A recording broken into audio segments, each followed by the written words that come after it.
It will take 14 days only to determine a petition challenging the re-election of President Uhuru Kenyatta, 2 weeks in which for lawyers representing various parties in the petition will rake in millions. NASA will have to fork out 1.5 million shillings to the Supreme Court even before its lawyers set foot in the courtroom. 500,000 shillings non-refundable paid for lodging the petition, while 1 million shillings is security for the cost of the petition. The 500,000 is the filing fees.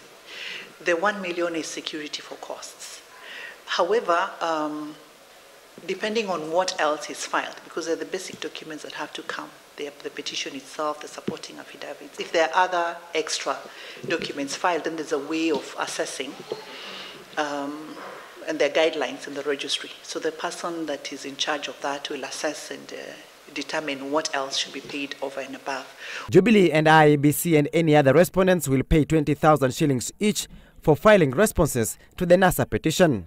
Security for costs usually is something that just says, okay, if, for example, I lose the case, then there is something that in case I'm asked to pay costs, there's some level of security.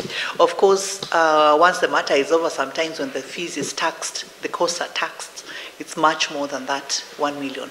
The judiciary will hold such a... But it is the battery of lawyers and their law firms that will be smiling all the way to the bank.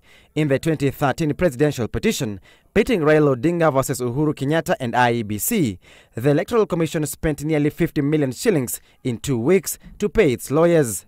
IEBC contracted 2 lead counsels at a cost of 10 million shillings each, with 5 assisting counsels paid 5 million shillings each.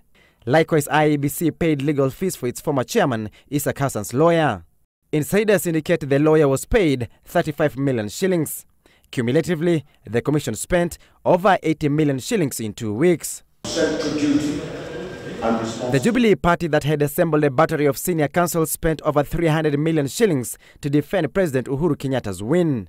Among Jubilee lawyers was senior counsel Fred Ngatia, also set to reappear in the petition yet to be lodged by the opposition. The meaning of the word verify.